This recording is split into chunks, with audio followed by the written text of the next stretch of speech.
하나님 말씀은 사도행전입니다. 오늘 하나님 말씀은 사도행전 16장 31절부터 34절입니다.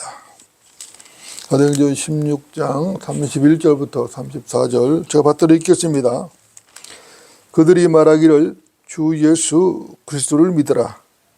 그리하면 너와 내 집안이 구원을 받으리라고 하니라.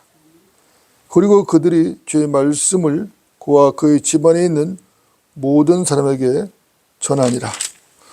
그리하여 그가 그날 밤 같은 시간에 그들을 데리고 가서 그들의 상처를 씻겨주며 또 그와 그의 온 가족이 곧바로 침례를 받더라.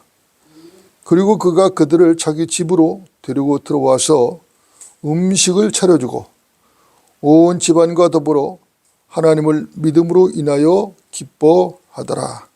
아멘. 오늘 말씀의 제목은 순간의 선택이 영혼을 좌우한답니다. 순간의 선택이 영혼을 좌우한다. 여러분도 어떻습니까? 우리는 이 세상을 살면서 단 하루도 빼놓지 않고 계속해서 무엇인가를 선택을 해야만 하죠.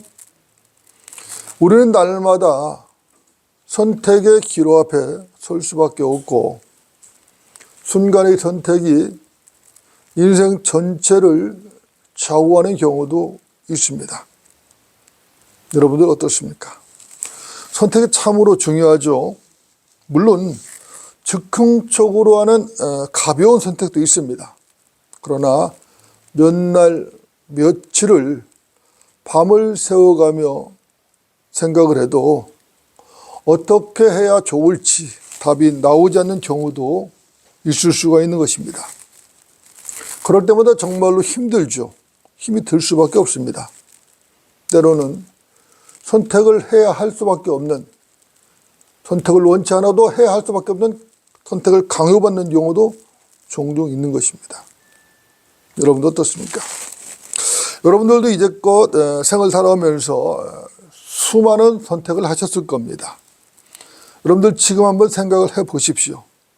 여러분의 선택 중에서 가장 소중하고 가장 중요한 선택이 무엇이었는지, 그 선택이 여러분들에게 어떠한 결과를 가져왔는지 지금 생각을 해 보십시오.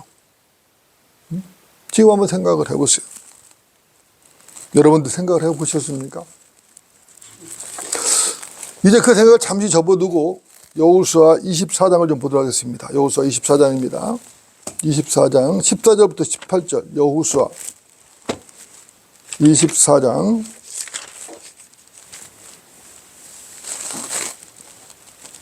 14절부터 18절입니다. 14절부터 18절 여호수아 24장 제가 받들어 읽겠습니다. 그러므로 이제 주를 두려워하고 성실과 진리로 그분을 섬기라. 너희 조상들이 하수 저편과 이집트에서 섬겼던 신들을 버리고 너희는 주를 섬기라. 만일 주를 섬기는 것이 너희에게 악하게 보이거든 하수 건너편에서 너희 조상들이 섬기던 신들이거나 너희가 거하는 땅의 아모리인의 신들이든 간에 너희가 섬길 자를 오늘날 너희가 택하라.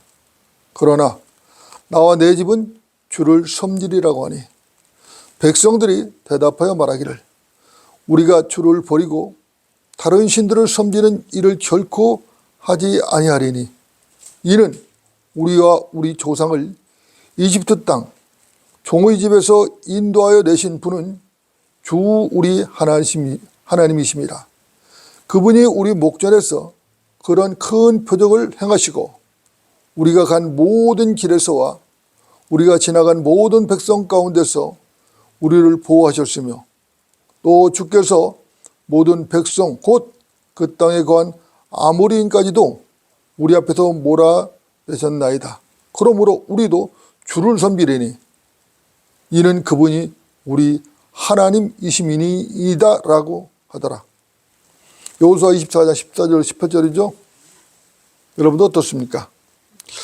이 본문 여호수아 24장은 여호수아의 마지막 유언입니다. 우리는 여호수아 24장을 백조의 노래라고 부를 수가 있는데요. 여러분들 백조의 노래라는 게 뭐죠? 여러분들 아십니까?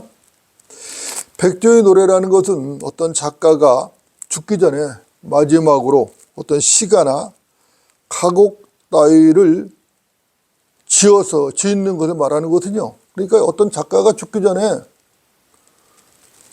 작품을 쓰는 거죠. 어떤 작품, 시가라든가 가곡 따위 작품을 쓰는 것이에요. 이 말은 백조가 죽기 직전에 노래한다는 북유럽의 전설에서 유래가 되었다고 합니다. 하지만 백조가 죽기 전에 정말로 노래를 하는지는 저는 모르겠어요. 저는 백조가 죽는 것을 본 적이 없기 때문에 모릅니다. 하지만 어쨌든 백조의 노래라는 말이 그렇게 유래가 되었다고 합니다. 여러분들, 제가 늘 강조하는 게 있죠. 그게 뭐죠? 그것은 다른 게 아니라 기록자가 누구든 성경에 기록된 말씀은 그 말씀 전체가 하나님 말씀이라는 것입니다. 성경 66권이 하나님의 영감으로 기록된 이상 여호수아 유언이 됐든 아니면 사도 바울의 간증이 되었든 아니면은 민수기에 나오는 대로 당나귀가 입을 벌려서 말을 하든 아니면 서랍들이 한 말이든 성경에 기록된 모든 말씀은 하나님의 영감을 받은 말씀이라는 것입니다. 이것을 절대로 망각하면 안 되죠. 이것을 망각하면은 성경 자체가 의미가 없어집니다. 그러면은 그 사람의 믿음은 존립 기반이 무너져 버리는 것이죠. 왜 그런 믿음이라는 것은 성경을 기반으로 하기 때문에 성경 자체가 그 의미가 사라지면은 하나님의 말씀이라는 그 의미가 사라진다면은 믿음의 존립 기반이 무너져 버리는 것이. 성경에 기반하지 않은 믿음, 그런 믿음은 허망한 것이죠. 그런 믿음은 가짜입니다. 그런 믿음은 하나님과는 아무 관계가 없어요. 로마서 10장 17절은 말씀하죠. 그러므로 믿음은 들음에서 나오며 들음은 하나님의 말씀에 의해서니라. 여러분들, 믿음은 들음에서 나온다고 분명하게 말씀하셨죠. 하나님께서 분명히 그렇게 말씀하셨습니다. 그렇다면 이 구절도 로마서 10장 17절도 사도 바울이 기록을 했지만은 하나님의 감동으로 기록했기 때문에 당연히 영감받은 하나님의 말씀이 분명한 것입니다. 여러분들, 진리는 언제나 분명하고 명쾌합니다. 여기서 말하는 믿음은 결코 이방 종교에서 말하는 믿음이나 아니면 세상에서 말하는 그런 믿음이 아니라는 것이에요. 이 구절에서 말씀하는 믿음은 주 예수 그리스도, 우리 주 하나님을 향한 믿음이고 성경적인 올바른 믿음을 말하는 것입니다. 여러분들, 진리는 너무도 분명하고 명쾌한 것입니다.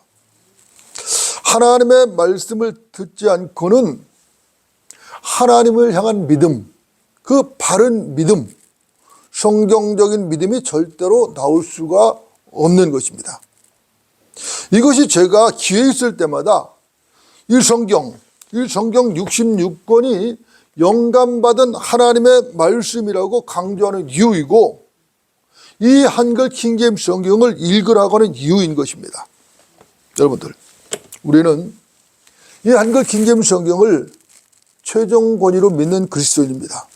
그렇다면은 이 성경, 이 한글 킹제임스 성경에 기록된 모든 말씀 한 구절 한 구절 당연히 영감받은 하나님의 말씀인 것이 분명한 것입니다.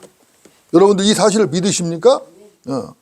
이것을 믿지 않는다면은 이 성경 읽을 필요가 없어요. 이 성경 읽을 필요가 없고 이 성경을 배우고 공부할 필요도 없어요. 이 성경을 가지고 설교할 필요도 없는 것이에요. 더구나 이 성경에 기록된 말씀을 밖에 나가서 전하면 안 돼요. 안 되죠. 절대로 안 되는 것입니다. 여러분들, 이 성경에 기록된 말씀을 하나님의 말씀이라고 전한다면 어떻게 되죠? 그것은 그 순간 거짓말이죠. 그건 위선입니다. 그건 사기가 되는 것이에요. 여러분들, 성경의 영감성을 믿는다는 것이 우리 믿음에서 얼마나 중요한지를 충분히 이해하셨을 것입니다. 우리가 왜 성경의 완전한 영감성을 믿지 않는 자유주의자들이나 아니면은 성경의 영감성을 믿는다고 말을 하면서도 최초의 원본만이 하나님의 영감을 받았다고 주장하는 자들, 그들을 왜 공개적으로 비판하는지 여러분은 아셔야 됩니다. 분명하게 아셔야 돼요. 개인적으로 그들에게 감정이 있거나 개인적으로 미워서 그러는 것이 아니에요. 하나님의 말씀이 정확하고 그 말씀을 지켜야 되기 때문에 그런 것이죠. 그 말씀이 훼손되면 믿음 자체가 훼손될 수밖에 없어요. 올바른 믿음이 설 수가 없다고. 여러분들, 성경의 영감성을 믿지 않는 사람이 있다고 합시다. 그 사람이 하나님과 관계가 있나요? 하나님 관계가 없죠. 그죠? 그런 사람은 하나님의 사람이라고 말할 수가 없어요. 성경을 믿지도 않으면서 하나님의 사람이라고 자기가 생각하고 말한다면 그것은 분명히 악령에 붙들린 사람이에요. 성경의 영감, 성경이 하나님의 말씀이라고 믿지도 않으면서 무슨 하나님의 사람을 운운합니까? 그건 있을 수 없는 일이에요. 여러분들, 이제 본문으로 좀 돌아가겠습니다. 방금 읽어드린 본문의 배경은 이렇습니다. 본문은 여호수아의 마지막 유언의 일부인데 시간 관계상 제가 1절부터 다 읽지는 않았어요. 1절부터 읽으면 좋은데 그렇게는 하지 않았습니다. 하지만 기록된 말씀을 요약을 하면 이렇습니다. 여호수아가 마지막 유언적인 말을 하면서 이스라엘 조상 아브라함부터 거론을 하는데 칼대와 우르에서 불러냄을 받은 것을 백성들에게 상기를 시켰어요. 그리고 하나님께서 이삭을 통해서 아브라함의 씨를 번성케 하신 것과 모세와 아론을 통해서 이집트에서 출애굽시킨 것, 구출해진 사건과 그 과정에서 하나님께서 기적적으로 인도하셨던 것이 있죠. 그죠? 광야에서 만나를 먹이셨고 홍해를 가르쳤고 하셨던 일들이 있죠. 이런 일들을 다 얘기를 한 거예요. 또 모압왕 바알락이 선지자 거짓 선지자 바알람을 통해서 이스라엘을 저주하려고 했었죠. 그때 오히려 이스라엘을 축복한 사건이 있었습니다. 그리고 요단을 건너 카나안 땅에 들어가서 있었던 일들, 또 하나님께서 말벌, 여러분들 말벌 아시죠? 말벌 얼마나 무섭지가 쏘면 죽잖아요. 그죠? 죽는다 심한 경우. 그 말벌을 보내셔서 아모리 두 왕을 몰아낸 사건 등등 하나님께서 수고하지 않은 이스라엘 백성들을 먹이시고 그들에게 짓지 않은 성읍을 주시고 그들이 만들지 않은 포도원과 올리브밭에서 열매를 먹게 하신 것들을 일일이 다 거론했어요. 그리고 여호수아 유언은 여기서 끝나지 않습니다. 본문 14절로 계속 이어지는 것이에요. 여러분들 14절 한번 보십시오. 14절 보면은 여호수아 24장 14절입니다. 그러므로 이제 주를 두려워하고 성실과 진리로 그분을 섬기라. 너희 조상들이 하수 저편과 이집트에서 섬겼던 신들을 버리고 너희는 주를 섬기라. 이렇게 말씀합니다. 그리고 이 여호수아의 강력한 유언이 15절에서도 계속 이어져요. 15절을 보면은 만일 주를 섬기는 것이 너희에게 악하게 보이거든 하수 건너편에서 너희 조상들이 섬기던 신들이거나 너희가 거하는 땅의 아모리인들이 신들이든 간에 너희가 섬기자를 오늘날 너희가 택하라. 그러나 나와 내 집은 주를 섬기리라 그러거든요. 여기서 하수는 유프라테스 강을 말하는 거예요. 그러니까 칼대와 우르에서 섬기던 신을 섬기든지 아모리인들을 섬기든지 선택하라 이거야. 그렇지만 나는 뭐라고 했어요? 나와 내 집은 주를 섬기겠다. 하나님을 섬기겠다. 이렇게 말하는 것입니다. 여러분 어떻습니까? 여호수아 유언이 어떻습니까? 강력하죠? 멋있지 않습니까? 너희가 섬길 자를 오늘날 너희가 택하라. 그러나 나와 내 집은 주를 섬기리라. 여러분들, 여호수아의 그 확고한 믿음을 우리가 충분히 볼 수가 있죠. 오늘날 그리스도인들이 반드시 배워야 할 믿음인 것입니다. 특히 형제들, 남자 형제들은 반드시 배워야 합니다. 주님을 향한 여호수아의 그 확고한 믿음은 물론이고 가족과 민족을 이끌어가는 여호수아의 그 강력한 리더십을 배워야 하는 것이죠. 여호수아는 지금 너희들이 다 주를 버린다 해도 나와 내 집은 주 하나님을 섬기겠다고 말하는 것이죠. 너희들이 다 주 하나님을 버린다 할지라도 너희들이 이방신들을 섬기다 할지라도 나는 내 집은 주 하나님만 섬기겠다고 말하고 있는 것이죠. 우리는 여호수아의 이 말을 통해서 여호수아의 영적 권위를 보게 된 것이죠. 그의 영적 권위가 가정에서 확고했다는 것이에요. 그걸 충분히 알 수가 있어요. 여러분도 어떻습니까? 아내나 아니면 자식들에게 권위가 짓밟혀버린 현대의 그리스도인 형제들과는 전혀 다르죠? 전혀 달라요.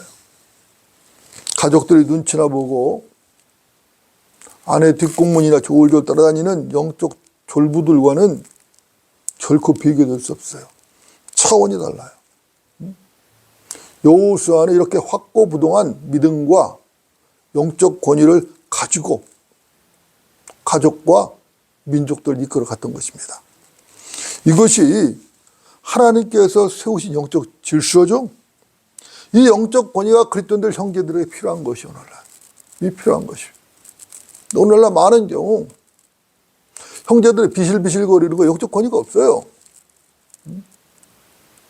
권위가 없어. 근데 가정에서 믿음을 세울 수 없어. 흔들리는 갈대지. 그게 문제가 되는 것이에요. 여러분들, 여호수아 이런 강력한 경고에 그 권고라고도 할 수 있겠죠. 그러니까 이스라엘 백성들이 어떻게 반응했는지 보십시오. 16절 보면 그 반응이 나왔어요. 16절 보니까 우리가 주 하나님을 버리고 다른 신들을 섬기는 일을 결코 하지 않으리니 그러거든요.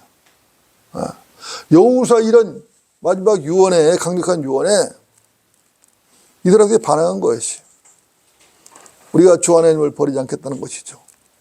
다른 신들을 결코 섬기지 않겠다는 것이죠. 백성들의 반응이 17절과 18절도 이어지거든요. 17절과 18절을 보면은 주 우리 하나님이 우리와 우리 조상들을 이집트 땅 종의 집에서 구해내셨습니다. 그분이 우리 목전에서 큰 표적을 행하시고 모든 일에 우리를 인도하셨습니다. 우리도 주를 섬기려니 그분이 우리 하나님이십니다. 이렇게 말하거든요. 여러분 어떻습니까? 여호수아 유언이 이스라엘 백성들의 마음을 움직였죠. 그런데 그들의 반응이 얼마나 진실한지는 두고 볼 일입니다. 두고 볼 일이에요. 하여튼 이스라엘 백성들은 그 순간 이구동성으로 하나님을 향한 믿음을 고백을 한 것이에요. 그리고 하나님께 헌신을 다짐을 한 것입니다. 그러나 여호수아는 또 다른 경고를 해요. 그 경고가 여호수아 24장 19절부터 20절에 나왔거든요. 한번 볼까요? 여호수아 24장 19절부터 20절. 제가 읽겠습니다. 여호수아가 백성에게 말하기를 너희가 주를 섬기지 못하리니 이는 그는 거룩한 하나님이시요 그는 질투하는 하나님이시니 그가 너희 허물과 죄들을 용서하지 아니하실 것임이라. 만일 너희가 주를 버리고 이방신들을 섬기면 그가 너희에게 선을 행하신 후에라도 돌이켜 너희를 해하시고 너희를 진멸하시리라 하더라. 백성이 여호수아에게 말하기를 아니니이다. 우리는 주를 섬기리이다 하니 이렇게 말씀하거든요.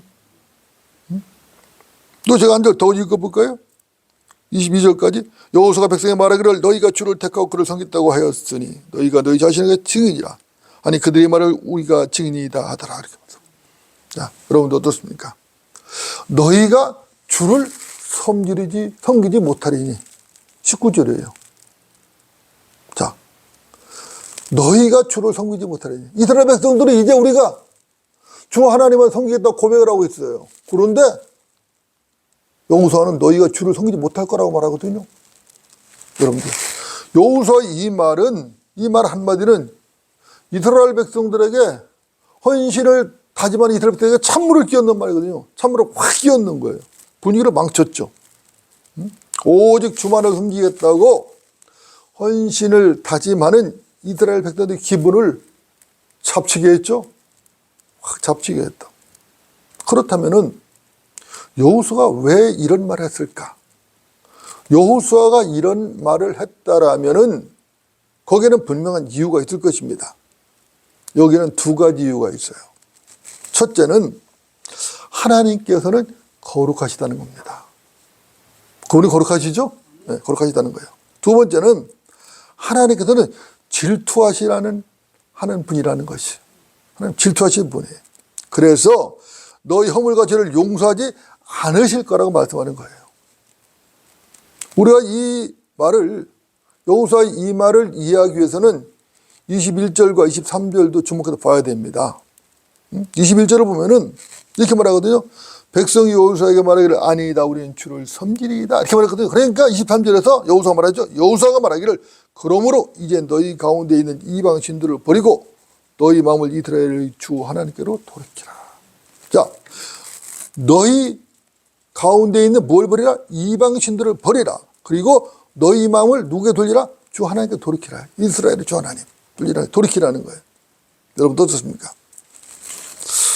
이스라엘 백성들이 지금 여호수아 유언을 듣고 주님 말을 하나님이라고 섬기겠다고 다짐을 했어요.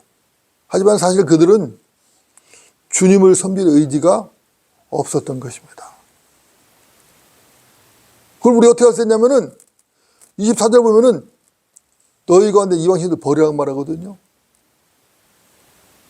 이스라엘 하나님께 돌이키라고 말하거든요.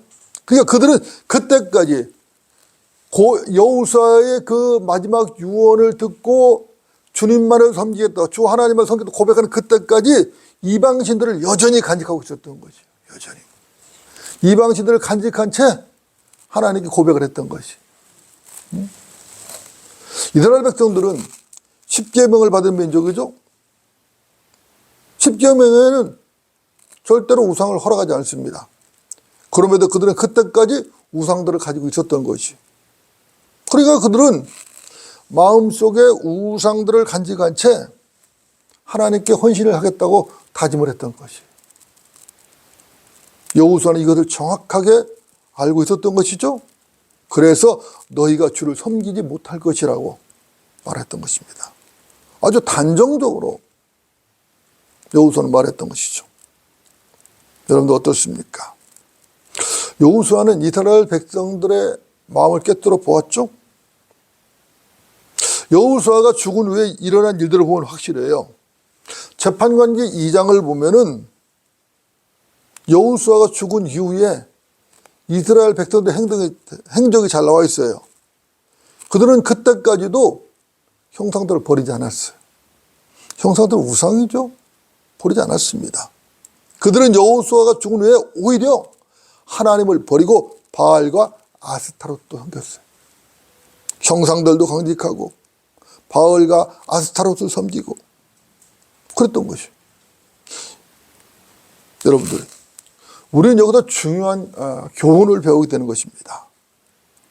이 본문이 우리에게 주는 교훈은 자명한 것이죠. 분명히 예수 그리스도를 영접한 사람이에요. 거듭난 사람입니다. 그럼에도 불구하고 주머니에 여전히 담배를 가지고 다녀요.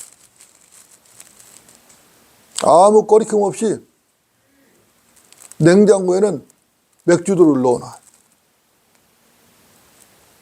집에는 성경책 있는가 하면은 더러운 잡지책들도 굴러다니고 있어요. 구원받은 그리스도인이라고 하면서 여전히 락 음악을 틀어요. 여전히 댄스장에 출입해. 여전히 도박장에 출입해. 그러면서 하나님께 헌신을 하겠다고 다짐을 해요. 우상을 숭배하려고 만드는 도구들, 무슨 불화라든가 탱화라든가 무슨 불상이라든가 조각상들을 보고 소중한 문화재라고 떠들어대. 결혼하거나 이사를 하거나 어떤 큰일이 있으면은 길이를 선택한다고 길이를 보고 다녀. 여전히 돈을 사랑하고 건강이 최고라고 떠들어대고 다녀. 여러분들, 건강이 최고인가요? 여러분들 어떻게 생각하십니까? 건강이라는 것이 사람에게 무엇보다 중요한 것은 사실이에요. 그렇다고 해서 건강이 최고인 것은 아니에요. 그리스도인들에게는 분명히 건강보다 더 중요한 것이 있어요. 예수 그리스도와 그분을 믿는 믿음, 그것이 훨씬 더 중요한 것이에요. 생각을 해보세요. 구원을 받지도 않고 세상에서 건강하게 장수했다고 쳐요. 100살을 하고도 120달, 130살까지 살았다고 쳐요. 결과는 뭐죠? 결과는 지옥이잖아요. 영원한 형벌이잖아요. 건강이 최고라는 말은 결코 그리스도인들이 할 말이 아니에요. 여러분도 어떻습니까? 아멘이십니까? 우리의 가치관은 하나님의 가치관과 똑같아야 됩니다. 왜 그렇죠?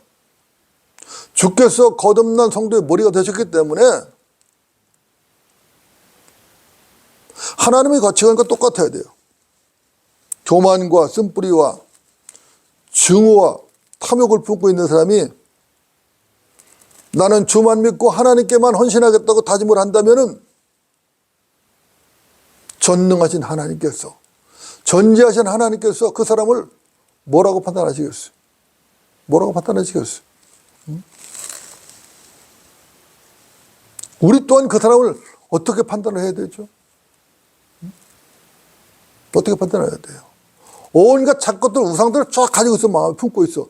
그런 자가 나는 하나님만 섬기겠단 말이야. 내가 하나님을 사랑한단 말이야.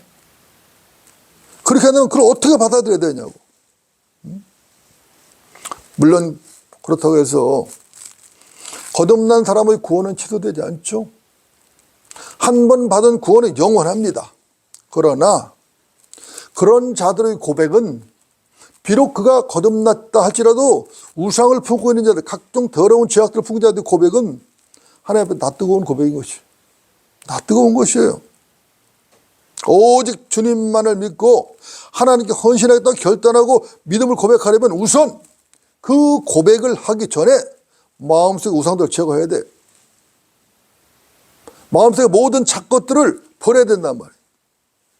그런 작것들을 버리지 않고 그대로 간직한 채 거룩하신 하나님께 온전한 헌신을 할 수 있겠는가?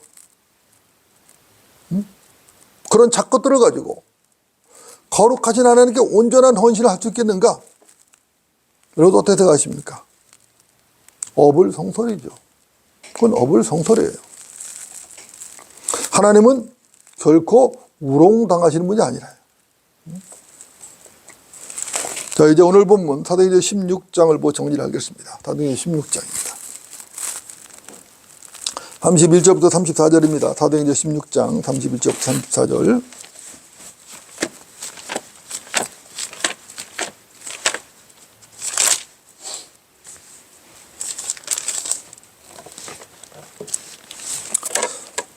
제가 받들어 읽겠습니다. 그들이 말하기를 주 예수 그리스도를 믿으라. 그리하면 너와 내 집안이 구원을 받으리라고 하니라.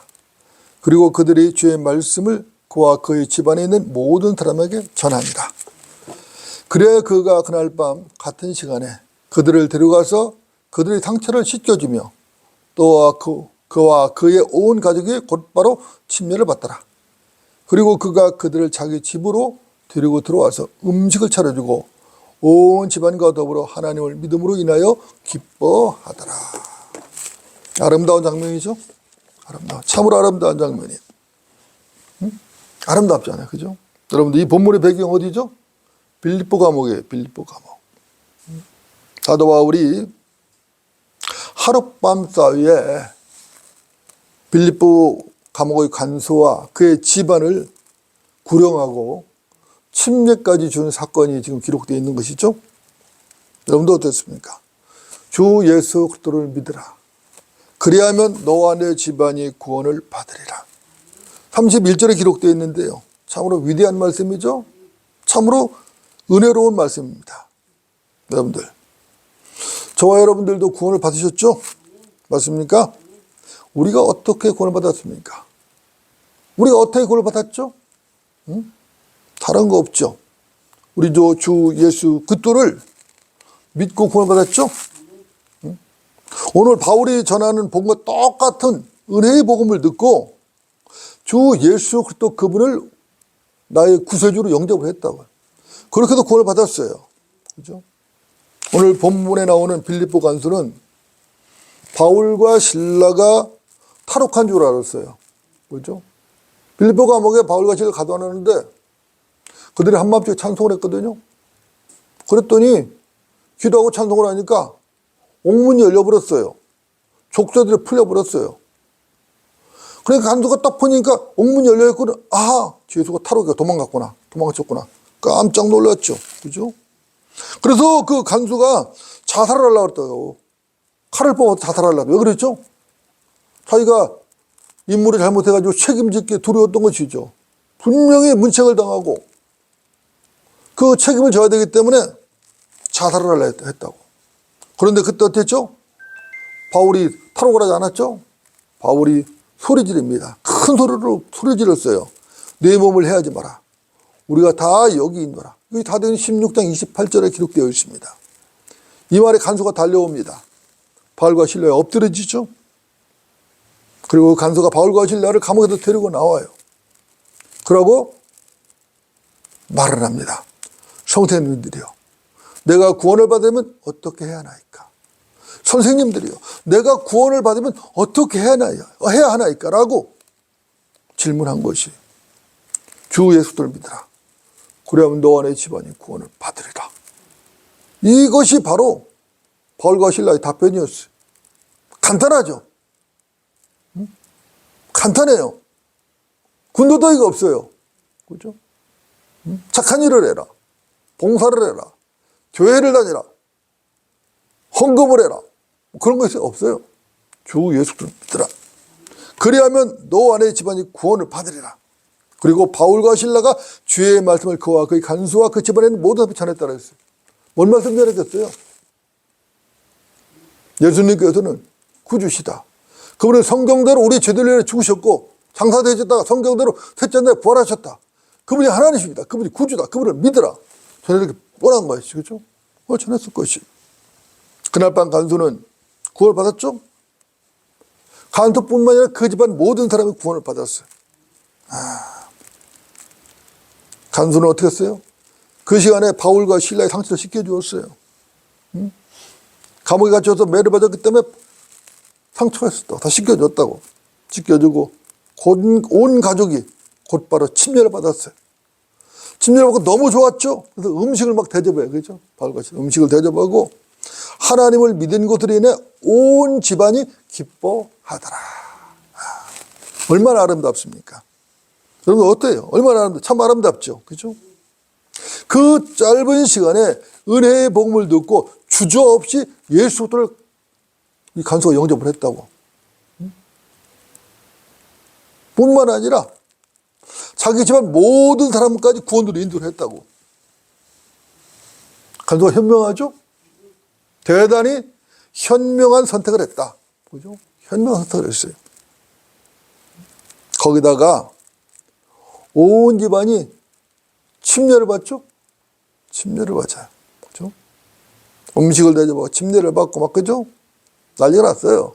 그리고 누가 기뻐해요? 온 집안이 기뻐해요.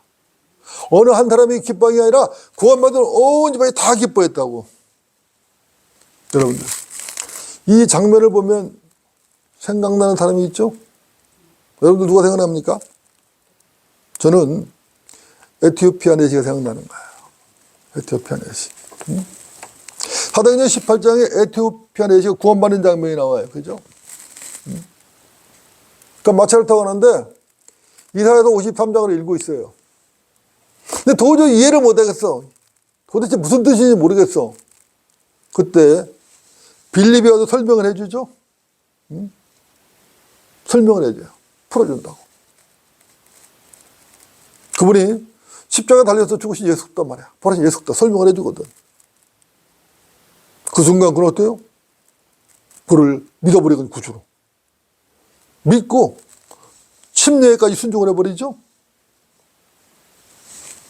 여러분들, 우리는 여기서도 예수 그리스도를 영접하는 순간에 선택한 위대한 결단을 보게 되는 것이, 그죠?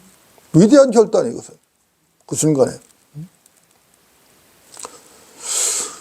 우리가 거리에 나가서 거리 설교를 하고 구령을 할 때도 위대한 결단하는 사람들이 많죠? 그 짧은 시간에, 1분여 남짓한 시간에 은혜의 복음을 듣고 그 자리에서 결단하고 예수를 믿는단 말이에요. 영접한단 말이에요. 위대한 결단이에요. 순간의 선택이 평생을 좌우합니다. 순간의 선택이 평생을 좌우합니다. 여러분들 이 광고 혹시 생각나시나요? 우리 젊은 형제는 모를 것이고 못 봤을 것이고 나이가 드신 분들 생각이 날 수 있어요. 이 광고는 모 전자회사의 광고예요. 칼라TV가 나왔을 때 광고거든요. 순간의 선택이 평생을 좌우합니다. 여러분들 신명기 30장 한번 볼까요? 신명기 30장. 신명기 30장 19절입니다. 신명기 30장 19절.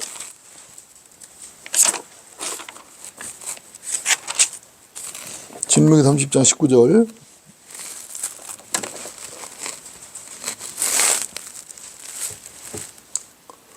신명기 30장 19절 보면은 자, 제가 부터 읽습니다. 내가 오늘 하늘과 땅을 불러서 너희에 대하여 증거를 삼아 네 앞에 생명과 죽음, 복과 저주를 두었은즉 그러므로 너와 대자손이 살려면 생명을 택할지니라. 자, 하늘과 땅을 불러서 증거를 삼았어요. 하늘과 땅이 증인이야, 증인. 그죠? 증인이 됐어요. 내 앞에 생명과 죽음, 복과 저주를 두었어. 그런즉 너와 내 자손이 살려면 무엇을 택하라? 생명을 택하라. 생명을 택하라. 하나님께서 이렇게 말씀하시거든. 이스라엘 백성들에게 요구하신 거예요. 오늘날도 똑같아요. 오늘날 다를 거 없어요. 그죠? 그들의 역사 적용될 수 있어요. 오늘날도 생명과 죽음이 앞에 있죠. 복과 저주가 앞에 있다고. 무엇을 선택하느냐는 그 사람 몫이에요. 하나님께서 자유의지를 주셨기 때문에 그 사람 몫이에요. 그런데 하나님께서는 생명을 택하라고 말씀하시는 거예요. 여러분들 이제 한 구절만 더 보고 마치겠습니다. 요한복음입니다. 1장 12절. 요한복음 1장 12절. 여러분들 잘 아시는 구절이죠? 우리가 너무나 잘 아는 구절이에요. 요한복음 1장 12절. 요한복음 1장 12절. 그러나 누구든지 그를 영접한 사람들에게는 하나님의 아들들이 되는 권세를 주셨으니 즉 그의 이름을 믿는 사람들이니라. 자, 예수 그리스도를 믿는 사람들에게는 뭐라고요? 하나님의 아들들이 되는 권세를 주셨다. 그죠? 믿는 것은 자기 선택이에요. 복음을 듣고 믿고 안 믿고 자기 선택이라고. 선택이에요. 여러분도 어떻습니까? 선택이 참 중요하죠? 여러분들 결과론적인 얘기기는 하지만 만약에 아담이 선악과를 따먹지 않고 생명나무 가시를 먹었다면 어떻게 되었을까요? 분명히 하나님께서 에덴을 만드시고 거기에는 동산주간에 선과 지식의 나무도 있었지만은 생명나무도 있었죠. 그래 하나님께서는 선과 지식의 나무 절대 먹지 마라 말이야. 먹으면 죽는다 그랬어요. 그렇죠? 그러면 아담이 생명나무 열매를 먹었다 얼마나 좋겠어요. 그렇죠? 그런데 그는 생명나무를 먹지 않고 꼭 선과 지식의 나무 먹어버렸거든. 응? 응? 하나님 말씀을 믿을 것인가? 세상 말을 믿을 것인가? 하나님을 따를 것인가? 세상을 따를 것인가? 중요하죠? 우리가 구원받은 것은 하나님 말씀에 따라서 우리는 주 예수 그리스도를 선택한 것이. 그리고 그분을 믿은 거예요. 그래서 구원을 받은 것이에요. 그죠? 그렇게 해도 우리는 영생을 얻은 것이에요.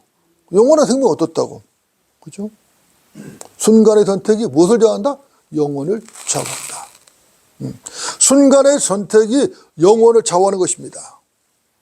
매 순간 하나님 말씀을 선택하는 현명한 성도가 되어야 될 것입니다.